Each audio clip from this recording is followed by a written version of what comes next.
नमस्कार दोस्तों, जय शीतला माता। शीतला सप्तमी जो चैत्र मास की कृष्ण पक्ष की सप्तमी तिथि को होती है, इस व्रत को माता अपने बच्चों के लिए रखती है। इस दिन पूजा के बाद शीतला माता की कथा जरूर सुननी चाहिए, क्योंकि कथा सुनने के बाद ही व्रत को सफल माना जाता है। तो आइए सुनते हैं शीतला सप्तमी व्रत कथा। पौराणिक कथाओं के अनुसार एक गाँव में ब्राह्मण दंपति रहते थे। उनके 2 बेटे थे। उनके दोनों बेटों की शादी हो चुकी थी। उन दोनों बहुओं की कोई संतान नहीं थी। लंबे समय बाद उन्हें संतान हुई। इसके बाद शीतला सप्तमी का पर्व आया। इस अवसर पर घर में ठंडा खाना बनाया गया। दोनों बहुओं के मन में विचार आया कि अगर हम ठंडा खाना खाएंगे तो हमारे बच्चे बीमार पड़ सकते हैं। दोनों बहुओं ने बिना किसी को बताए 2 बाटी बना ली। सास और बहुओं ने शीतला माता की पूजा की और कथा भी सुनी। इसके बाद सास शीतला माता के भजन गाने लगी और दोनों बहुएं बच्चों के बहाने से घर आ गई। दोनों ने घर आकर गर्मा गरम खाना खाया। फिर थोड़ी देर बाद उनकी सास भी घर आई और सास ने अपनी बहुओं से खाना खाने के लिए कहा तो बहुएं काम में लग गई। सास ने कहा कि बच्चे बहुत देर से सो रहे हैं, उन्हें जगाकर कुछ खिला दो। जैसे ही बहुएं बच्चों को उठाने गई तो बहुओं ने देखा कि बच्चे तो मृत पड़े हैं। ऐसा शीतला माता के प्रकोप से हुआ। दोनों बहुओं ने रो रो कर सारी सच्चाई अपनी सास को बताई। तो दोनों की बातें सुनकर सास को बहुत क्रोध आया। उसने कहा, तुमने शीतला माता की अवहेलना की है, इस वजह से मेरे दोनों नाती नहीं रहे। अब तुम दोनों इस घर से जल्दी निकल जाओ और जब तक मेरे दोनों नाती जीवित न हो जाए इस घर में कदम मत रखना। फिर क्या था, दोनों बहुएं अपने बच्चों को टोकरे में रखकर घर से निकल गई। जाते जाते रास्ते में एक वृक्ष पड़ा जो कि खेजड़ी का वृक्ष था और उस पेड़ के नीचे 2 बहनें बैठी हुई थी। उनमें से एक का नाम औरी और दूसरी का नाम शीतला था। दोनों के बालों में बहुत ही ज्यादा जुएं थी। अब यहाँ बहुएं भी बहुत थक गई थी। वो भी वृक्ष के नीचे जाकर बैठ गई और इसके बाद दोनों ने औरी और शीतला के सर से बहुत सारी जुएं निकाली। जुओं के निकल जाने से औरी और शीतला बहुत ज्यादा खुश थी। दोनों ने अपने मस्तक में शीतलता का अनुभव किया। औरी और शीतला ने खुश होकर दोनों बहुओं को कहा,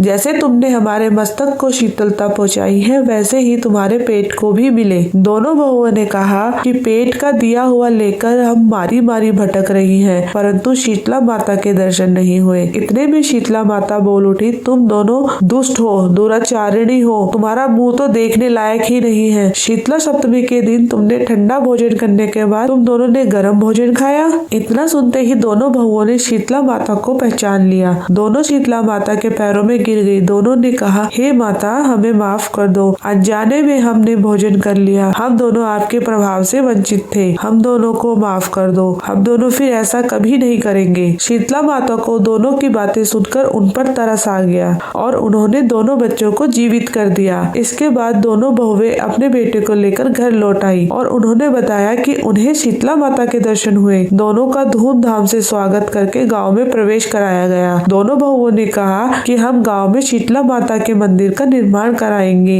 और चैत्र महीने में शीतला सप्तमी के दिन सिर्फ ठंडा भोजन ही करेंगे। शीतला माता ने जैसे दोनों बहुओं पर अपनी कृपा दृष्टि रखी, वैसे ही कृपा दृष्टि भगवान जो इस कथा को सुन रहा है उन पर भी रखे। तो दोस्तों, ये थी शीतला सप्तमी की कथा। अगर आप भी शीतला माता के भक्त हैं तो कमेंट में जय शीतला माता लिखना ना भूलें और इस कथा को अपने प्रियजनों के साथ जरूर शेयर करें, क्योंकि पौराणिक मान्यताओं के अनुसार माना जाता है कि कथा को सुनने से ज्यादा कथा को सुनाने में अधिक पुण्य की प्राप्ति होती है। इसीलिए इस कथा को अपने प्रियजनों के साथ शेयर करें ताकि उन्हें भी पुण्य की प्राप्ति हो सके।